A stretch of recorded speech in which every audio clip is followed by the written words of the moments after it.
UP में corona की मृत्यु दर 1.5% है और संक्रमण की दर 4.3% है। ये भी बता दें कि आधुनिक सुविधाओं से लैस ये कोविड अस्पताल है।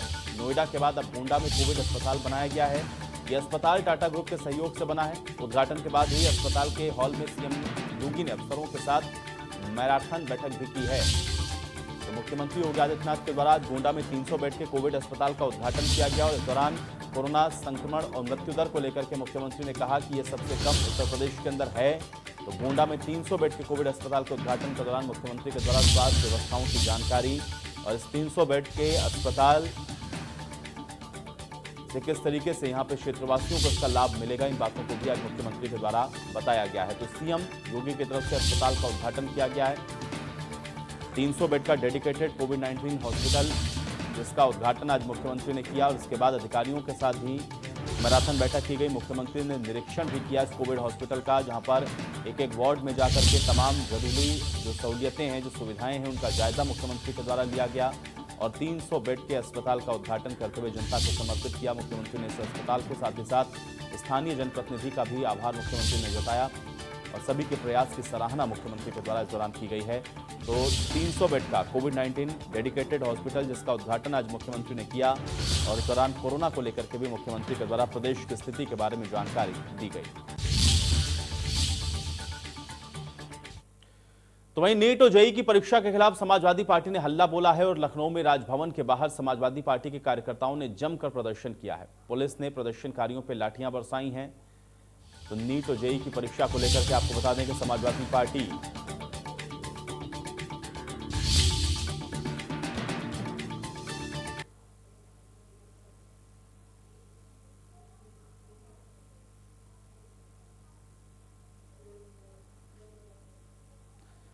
तो फिरोजाबाद की तस्वीरें हम आपको दिखा रहे हैं। आपको बता दें कि जमीन विवाद को सुलझाने गई पुलिस को फायरिंग करनी पड़ी है, क्योंकि जमीन विवाद के दौरान जो स्थानीय लोग हैं वो पुलिस के ऊपर ही हमलावर हो गए और इस दौरान पुलिस को अपना बचाव करने के लिए ये फायरिंग करनी पड़ी है। उसकी तस्वीरें हम आपको दिखा रहे हैं। दरअसल फिरोजाबाद का ये पूरा मामला है, जहां पर गेट लगाने को लेकर के विवाद हुआ था। पिछले 2-3 दिनों से विवाद चल रहा था। पुलिस को सूचना मिली और पुलिस जब इस सूचना के आधार पर मौके में सुलह समझौता इसका निपटारा करने के लिए पहुंची, तो उस दौरान पुलिस को फायरिंग भी करनी पड़ी है। तो जमीन विवाद में ये गोलियां चली। फिरोजाबाद की तस्वीरें भी हम आपको दिखा रहे थे। खुद को बचाने के लिए पुलिस ने फायरिंग की है।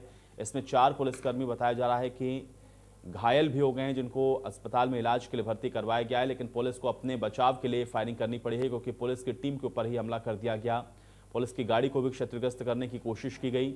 फिरोजाबाद में जमीन विवाद को लेकर के ये पूरा बवाल देखने को मिला है, जहां पर पुलिस को अपने बचाव के चलते गोलियां चलानी पड़ी हैं, क्योंकि स्थानीय लोगों के द्वारा पुलिस को ही निशाना बनाया जा रहा था। पुलिस के ऊपर पथराव किया गया, पुलिस के साथ मारपीट करने की कोशिश की गई। इस दौरान फिर पुलिस भीड़ पर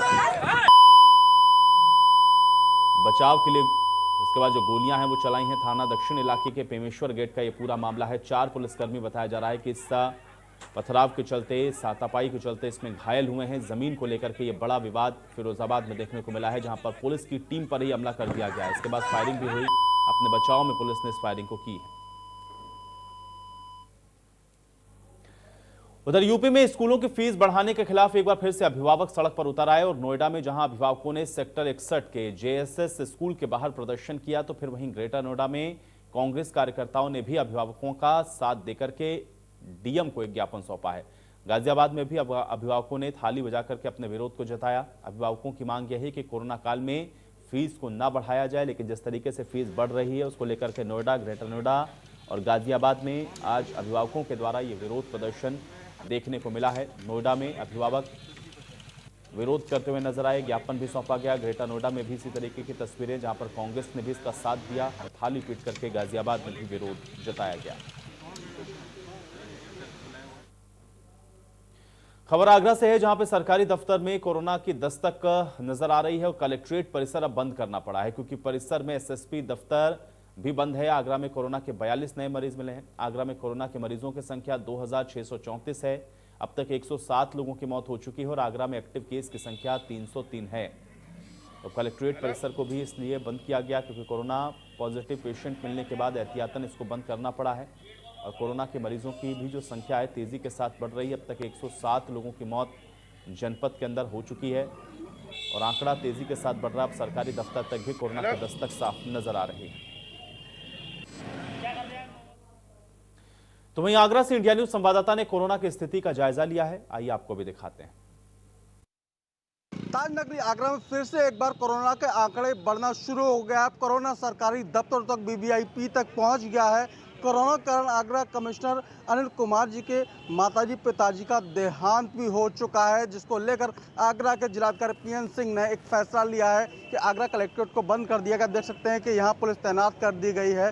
जो लोग आ रहे हैं उनको वापस किया जा रहा है। कहीं ना कहीं जो कोरोना का संक्रमण है उसको देखते हुए फैसला लिया गया है। पूरा सैनिटाइज किया जाएगा इस पूरे कलेक्ट्रेट को। यहाँ एसएसपी ऑफिस भी है, जिलाधिकारी कार्यालय भी, और भी एडीएम्स और जो एसपी हैं उनके ऑफिस हैं। सबसे बड़ी बात है, जिस प्रकार से लगातार कोरोना अपना जो रंग दिखा रहा है, लगातार बढ़ता जा रहा है। तो आंकड़ों की बात की जाए तो 42 नए मामले आने के बाद 2634 कोरोना संक्रमण के आंकड़े यहाँ आ चुके हैं, जिसमें 303 एक्टिव केस है। 107 लोग अब तक काल के गाल में समा चुके हैं। Sanjay Singh, India news, Agra. वहीं कानपुर देहात के रसूलाबाद कोतवाली क्षेत्र के फतेहपुर गांव में रहने वाले रामदास लोगों को सरकारी नौकरी का झांसा देकर के लाखों की ठगी करता था। नटवर रामदास बेरोजगार युवकों को अपना निशाना बनाकर किसी भी माफत से उनसे मिलता और फिर बीएसएफ में सरकारी नौकरी लगाने का दावा भी करता था। युवकों और उनके परिजनों को विश्वास में लेने के लिए अपने फर्जी बीएसएफ का आईडी कार्ड और बीएसएफ की वर्दी पहनने वाली फोटो भी दिखाता था, जिससे लोग उसके झांसे में आकर के उसको बीएसएफ में नौकरी के लालच में अपनी गाढ़ी कमाई नटवरलाल को विश्वास में दे देते थे। अब पीड़ितों ने थाने से लेकर के एसपी तक के चक्कर काटे, लेकिन इस पर कोई कार्रवाई अब तक नहीं हुई।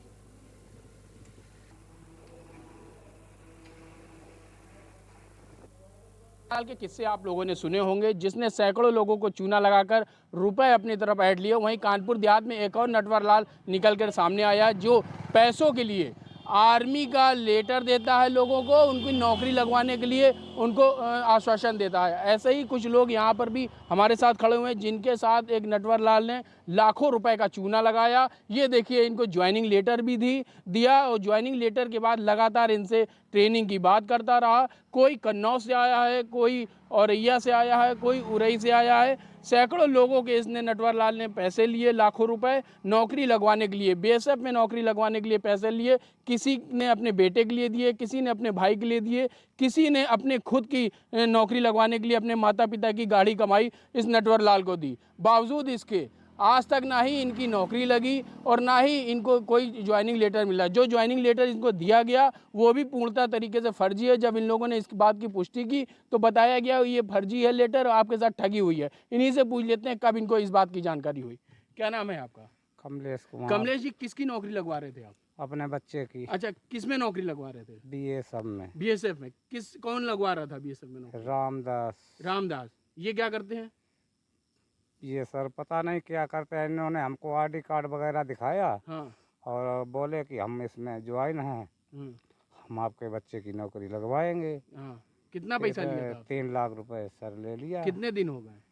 3 साल के करीब होने जा रहा है। अच्छा, अभी तक कोई ज्वाइनिंग लेटर नहीं, कुछ नहीं? अभी नहीं सर। और ये लेटर कैसा दिया हुआ है? ये सर फर्जी बताया जा रहा है। अच्छा। हाँ। तो रामदास से मुलाकात हुई आपकी? जी। क्या बोला वो? कहीं वो अब कहीं नहीं लग पाएंगे। और आपने जानकारी नहीं की कि वो फर्जी आदमी है, पैसे दे दिए उसको? नहीं सर, पहले जानकारी नहीं, जैसे ये नहीं हुआ उसने अपना आईडी कार्ड वगैरह सब दिखाया। उससे विश्वास हुआ आपको? उससे विश्वास हो गया। कमरे के अंदर, रूम के अंदर वहाँ खड़े होकर उसने फोटो वो किया, क्या नाम, व्हाट्सएप किया। तब आप लोग ने देखा? जी। कैसे संपर्क हुआ आपका उनसे? संपर्क तो ऐसे ही, मतलब एक लोग थे उनके द्वारा पहुंच गया मैं। अच्छा। उसी ने हमको जानकारी दी थी। कितने दिन हो गए पैसे लिए हुए?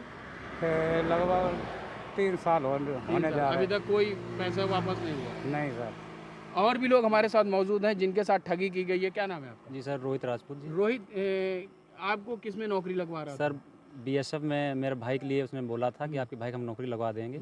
उस मामले में उसने हमसे लगभग 60,000 रुपये स्टार्टिंग में लिए और नौकरी लग जाने के बाद उसने बाकी रकम हमसे बाद में लेने की बोली थी। तो ये ज्वाइनिंग लेटर कौन सा है? सर, ये उसने ज्वाइनिंग लेटर ये सब हमको बना के कहीं से भिजवाया है। उसने बाकायदा अपने मेरे हाथ में दिया कि अपने हाथ से लेके, और मेरे से बोला कि आप भाई का अपने चरित्र प्रमाण पत्र बनवाइए और उसको दौड़ के लिए जाना है।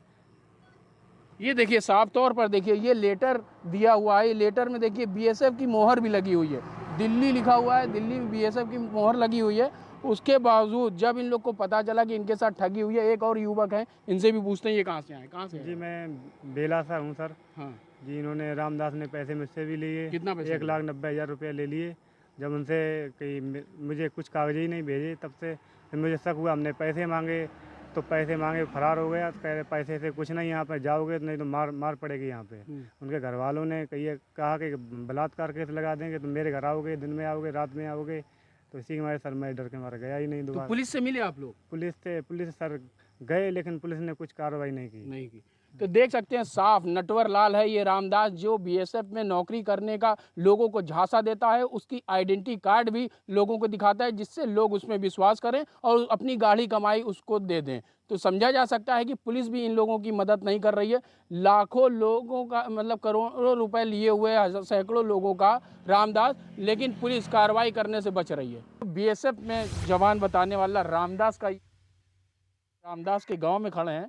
ये रामदास का मकान है। इसके घर में ना ही इसके परिवार में कोई है, ना ही यहाँ पे रामदास मौजूद है। और यहाँ पे लोगों से जब बात की तो उन्होंने बताया पता नहीं उनको रामदास क्या करता है। जबकि आपको बता दें, गांव में जब भी कोई आर्मी या बीएसएफ में होता है तो 10 गांव के लोगों को जानकारी होती है कि फला का लड़का क्या कर रहा है, लेकिन इस गाँव के लोगों को ही नहीं पता है कि रामदास करता क्या है। तो जाहिर सी बात है कि रामदास क्या करता है। रामदास एक्चुअल में है क्या, ये एक नटवर लाल है जो लोगों से ठगी करके लाखों रुपए अपनी जेबों में भरता है। और जब लोग इसके पास आते हैं पैसे के लिए तो ये मिलता नहीं है और ना ही इसके परिवार में कोई मिलता है। जैसे कि आज हम आए हैं इसके घर में देखने के लिए। ये रामदास का मकान बताया जा रहा है। घर में कोई नहीं है जिससे हम बात कर सकें। यहाँ पे गांव के लोग हैं जिनसे हमने पूछा भी था कि रामदास क्या करता है, तो इन लोगों को खुद इस बात की जानकारी नहीं थी कि रामदास करता क्या है। क्या नाम है आपका? राम खिलावन जी, ये किसका मकान है? रामदास को। रामदास क्या करता है? अब हमें क्या पता क्या करत। अच्छा, ये बीएसएफ में है क्या? अब हम नहीं बता सकते कुछ कि है कि नहीं है। अच्छा, ये गांव में कब से नहीं है रामदास? अब गाँव तो हमने तो नहीं, महीना 2 महीना देखो नहीं। गांव में है ही नहीं। हाँ ना, वो आपको जानकारी भी नहीं क्या करता? ना। इसके घर में कोई नहीं है क्या? अब घरे वो ये पता रहे उनकी मम्मी में, हमें फिर नहीं पता। कोई नहीं पता। तो जाहिर सी बात है, ये समझा जा सकता है कि रामदास क्या करता है। रामदास एक्चुअल में नटवर लाल का काम करता है, जो बेरोजगार लोगों को ठगता है, उनसे लाखों रुपए लेता है नौकरी लगवाने के लिए। और कुछ युवकों को उसने फर्जी आई कार्ड दिया, फर्जी ज्वाइनिंग लेटर दिया। जब उन लोगों ने उसकी नौकरी ज्वाइनिंग करने गए तब उन्हें पता चला कि रामदास ने उनके साथ फ्रॉड किया है और लाखों रुपए का जो है उनको चूना लगा दिया है और घर से भी फरार। और इस बीच प्रधानमंत्री नरेंद्र मोदी क्या कुछ कह रहे हैं, आइए सुनते हैं। बेड़ियां तोड़ने का एक निरंतर प्रयास है। हमारा उद्देश्य है कि भारतीय में मैन्युफैक्चरिंग बढ़े, नई टेक्नोलॉजीज का भारत में ही विकास हो और प्राइवेट सेक्टर का इस विशेष क्षेत्र में अधिकतम विस्तार हो। और इसके लिए लाइसेंसिंग प्रक्रिया में सुधार, लेवल प्लेइंग फील्ड की तैयारी, एक्सपोर्ट की प्रक्रिया का सरलीकरण, ऑफसेट के प्रावधानों में सुधार, ऐसे अनेक कदम उठाए गए हैं। साथियों, मेरा मानना है कि इन कदमों से भी अधिक महत्वपूर्ण है रक्षा क्षेत्र में देश में एक नई मानसिकता हम सब अनुभव कर रहे हैं। एक नई मानसिकता का जन्म हुआ है। आधुनिक और आत्मनिर्भर भारत के निर्माण के लिए रक्षा क्षेत्र में आत्मविश्वास की भावना अनिवार्य है। बहुत लंबे समय से देश में चीफ ऑफ डिफेंस स्टाफ की नियुक्ति पर विचार किया जा रहा था, लेकिन निर्णय नहीं हो पा रहा था। यह निर्णय नए भारत के आत्मविश्वास का प्रतीक है। बहुत लंबे समय तक रक्षा उत्पादन में विदेशी निवेश की अनुमति नहीं थी। श्रद्धेय अटल जी की सरकार के समय यह नई पहल की शुरुआत हुई थी। हमारी सरकार आने के बाद इसमें और सुधार किए गए और अब पहली बार इस सेक्टर में 74% तक एफडीआई ऑटोमेटिक रूट से आने का रास्ता खोला जा रहा है। यह नए भारत के आत्मविश्वास का परिणाम है। दशकों से ऑर्डिनेंस कारखानों के सरकारी विभागों की तरह ही चलाया जा रहा था। एक सीमित विजन के कारण देश का नुकसान तो हुआ ही, वहां जो काम करने वाले लोग थे, जिनके पास टैलेंट थी, कमिटमेंट था, मेहनती थे, ये हमारा बहुत ही अनुभव से संपन्न हमारा जो मेहनत करने वाला श्रमिक वर्ग वहां जो है, उनका तो बहुत नुकसान हुआ। जिस सेक्टर में करोड़ों लोगों के रोजगार के अवसर बन सकते थे, उसका इकोसिस्टम बहुत ही सीमित रहा। अब ऑर्डिनेंस कारखानों का कॉर्पोरेटाइजेशन करने की दिशा में हम आगे बढ़ रहे हैं। इस प्रक्रिया के पूरा होने पर श्रमिकों और सेना दोनों को बल मिलेगा। यह नए भारत के आत्मविश्वास का प्रमाण है। साथियों, रक्षा उत्पादन में आत्मनिर्भरता को लेकर हमारा कमिटमेंट सिर्फ बातचीत में या फिर कागजों तक ही सीमित नहीं है। इसके कार्यान्वयन के लिए एक के बाद एक ठोस कदम उठाए गए हैं। सीडीएस के गठन के बाद सेना के तीनों अंगों में प्रोक्योरमेंट पर समन्वय बहुत बेहतर हुआ है। इससे डिफेंस इक्विपमेंट्स की खरीद को स्केल अप करने में मदद मिल रही है। आने वाले दिनों में डोमेस्टिक इंडस्ट्री के लिए ऑर्डर्स का साइज भी बढ़ने वाला है। यह सुनिश्चित करने के लिए रक्षा मंत्रालय के कैपिटल बजट का एक हिस्सा अब भारत में बने उपकरणों के लिए अलग से रख दिया गया है। हाल में आपने देखा होगा कि 101 डिफेंस आइटम्स को पूरी तरह से घरेलू खरीद के लिए सुरक्षित कर दिया गया है। आने वाले दिनों में इस लिस्ट को और व्यापक बनाया जाएगा। इसमें और आइटम जुड़ते रहेंगे। इस लिस्ट का उद्देश्य आयात को रोकना मात्र नहीं है, बल्कि भारत में उद्योगों को प्रोत्साहित करने के लिए यह कदम उठाया गया है। इससे आप सभी साथियों को, चाहे वो प्राइवेट सेक्टर हो, पब्लिक सेक्टर हो, एमएसएमई हो, स्टार्टअप हो, सभी के लिए सरकार की भावना और भविष्य की संभावना अब आपके सामने ब्लैक एंड व्हाइट में क्लियर है। इसके साथ हम प्रोक्योरमेंट प्रक्रिया को स्पीड अप करने के लिए, टेस्टिंग की व्यवस्था को स्ट्रीमलाइन करने के लिए और क्वालिटेटिव रिक्वायरमेंट्स को रेशनलाइज करने के लिए भी लगातार काम कर रहे हैं।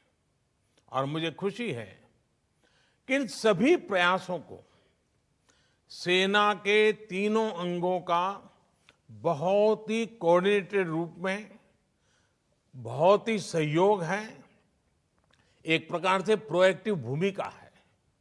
साथियों, आधुनिक उपकरणों में आत्मनिर्भरता के लिए टेक्नोलॉजी अपग्रेडेशन जरूरी है। जो उपकरण आज बन रहे हैं उनका नेक्स्ट जनरेशन तैयार करने पर काम करना भी आवश्यक है और इसके लिए डीआरडीओ के अलावा प्राइवेट सेक्टर में और एकेडमिक इंस्टीट्यूशंस में भी रिसर्च और इनोवेशन को प्रोत्साहित किया जा रहा है। टेक्नोलॉजी ट्रांसफर की सुविधा से हटकर फॉरेन पार्टनर्स के साथ जॉइंट वेंचर्स के माध्यम से को प्रोडक्शन के मॉडल पर बल दिया जा रहा है।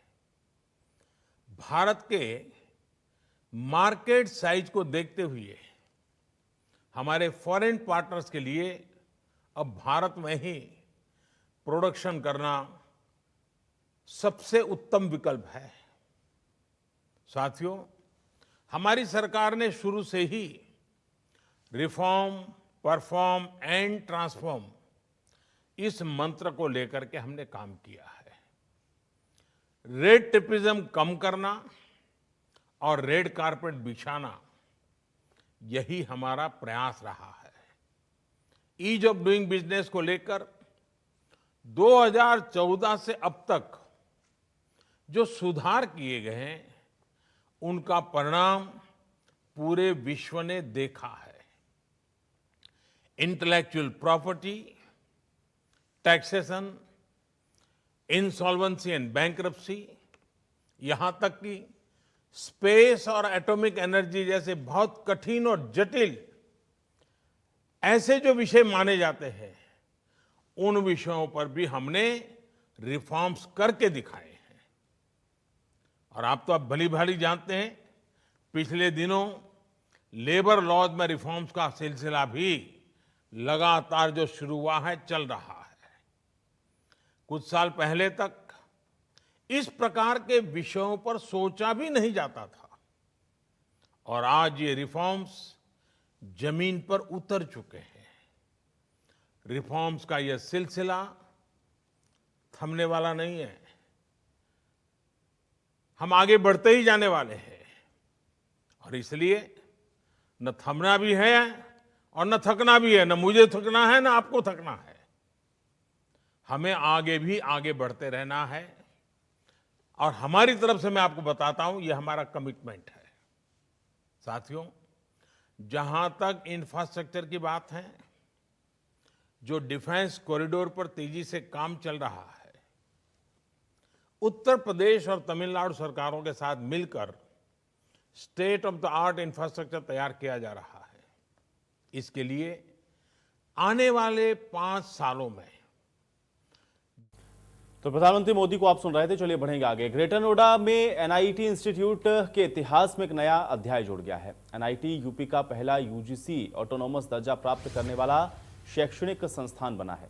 इसमें विद्यार्थियों को नई तकनीक के शिक्षा प्रदान की जाएगी। इससे युवाओं को अच्छा रोजगार मिलेगा। 2001 में एनआईटी शिक्षण संस्थान की शुरुआत हुई और इस दौरान शिक्षा के क्षेत्र में एनआईटी मील का पत्थर साबित हुआ है। 19 वर्ष में इंस्टीट्यूट ने काफी बड़ी उपलब्धियों को हासिल किया है और आज एनआईटी भारत में इंजीनियरिंग, मैनेजमेंट और फार्मेसी की शिक्षा देने वाला एकमात्र प्रतिष्ठित संस्थान बन चुका है। इस मौके पर एनआईटी के प्रबंधक ओपी अग्रवाल ने कहा है कि इंस्टीट्यूट लगातार नए लक्ष्य की तरफ बढ़ रहा है और समाज के हित में बड़े ही अच्छी तरह से शिक्षा और रोजगार युवाओं को दे रहा है।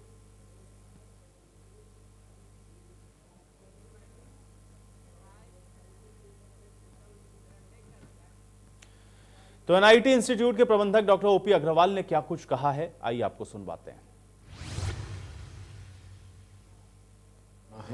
ऑटोनॉमी के अंदर हमको ऑटोनॉमी मिली है अपना कोर्स, अपना करिकुलम डेवलप करने के लिए, इंडस्ट्री टाइप्स के लिए, अपना एग्ज़ाम कंडक्ट कराने के लिए ऑटोनॉमी। काफ़ी 3-4 वर्ष से ऑटोनॉमी को प्लान करके चल रहे थे। उससे हमने पहला स्टेप अपने डिपार्टमेंट्स को एक्रेडिट कराने का कराया। हमारे यहाँ 6 डिपार्टमेंट्स एक्रेडिट हैं एनबीए से। इसके अलावा हम नैक ए ग्रेड कॉलेज बने। उसके बाद हमने यूजीसी में अप्लाई करा। यूजीसी ने हमारा इंस्पेक्शन किया। यूनिवर्सिटी में अप्लाई किया। यूनिवर्सिटी ने इंस्पेक्शन करके एनओसी दिया। फिर यूजीसी ने हमें ऑटोनॉमी ग्रांट करी। और चलिए इसी के साथ इस बुलेटिन में मेरे साथ फिलहाल इतना ही।